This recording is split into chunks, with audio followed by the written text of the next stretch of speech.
We've definitely had our share of winter so far this year. We know that, right? Bitter cold temperatures will continue to be a theme even as we go into next week, it appears. Yeah, and it's not just people, pets, and plants feeling the impacts. All of this cold can cause issues with cattle as well. First Alert meteorologist Ben Beddoes explains what you can do to help them out. If you've been outside the past few days, it's pretty obvious that it's been very cold. This can create stress on cattle because they get cold too. Levi Berg, a UK extension agent in Clark County, says to keep them eating and drinking in cold weather.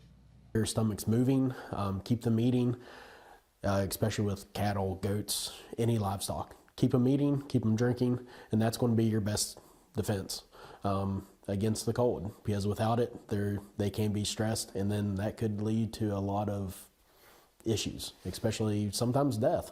Berg says when cattle and livestock get cold, they may not be interested in eating. Sometimes they don't want to travel to drink. They don't want to travel to eat. They just want to try to get somewhere out of the cold, out of the wind. So when they do that, well, if they're not eating and drinking, then all of a sudden they can become stressed. There is a term called the lower critical temperature value for livestock.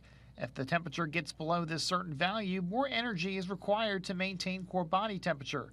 For most cattle, that value is when temperatures are in the 30s. Berg says keeping livestock dry is also critical.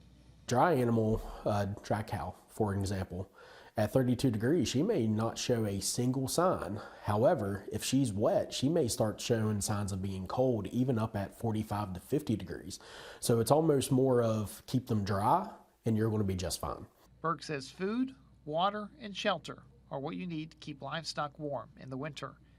In Clark County, I'm Ben Beddoes, WKYT.